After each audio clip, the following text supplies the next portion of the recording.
নওদা বিধানসভা কেন্দ্রের সমস্ত রাজনৈতিক দলের প্রার্থীর নাম ঘোষণা হয়ে গেলেও আপনাদের জাতীয় কংগ্রেস দলের এখনো হলো না। কি বিষয়টা একটু যদি বলেন। সত্যি কথা বলতে আমরা সর্বভারতে জাতীয় কংগ্রেসের দল, আর যে সমস্ত দলগুলো সেগুলো আঞ্চলিক, পার্থক্য এইটাই। আর উপরন্তু আমাদের আমরা নির্ভরশীল হচ্ছি এআইসিসির উপর। সর্বভারতীয় কংগ্রেস যেটা দিল্লি এআইসিসি, সেই এআইসিসি থেকে এইগুলো মানে প্রকাশিত হয়। তো সেই হেতু আমরা আমাদের রাজ্যের হাতে বা জেলার হাতে কোনোদিন এখতিয়ার থাকে না। তো সেই হেতু আমাদের দেরি হচ্ছে।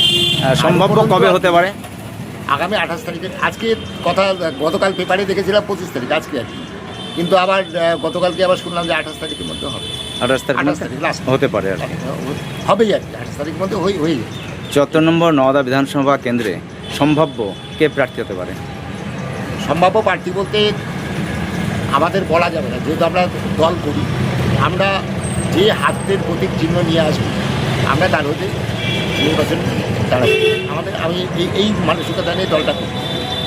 তো সেই জন্য আমি একটা জেলার সাধারণ সম্পাদক, আমাদের অবজারভার আছে দাদার, যেমন তিন দাস।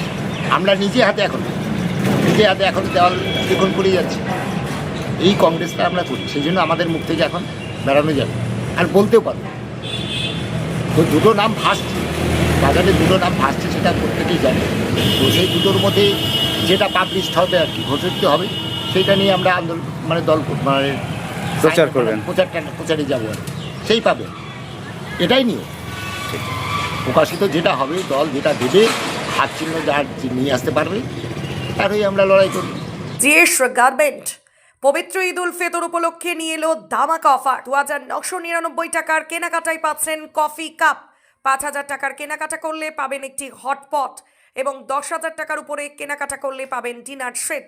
একই ছাদের তলায় পাচ্ছেন পাজামা পাঞ্জাবি থেকে শুরু করে জিন্স শোরুম। এছাড়াও ছোট বড় ছেলে মেয়ে সকলের জন্য রয়েছে বিভিন্ন পোশাকের বিপুল সম্ভার। তাই দেরি না করে আজই আসুন জিএস গার্মেন্ট, আমতলা মিলন তিথি হোটেল, নওদা, মুর্শিদাবাদ।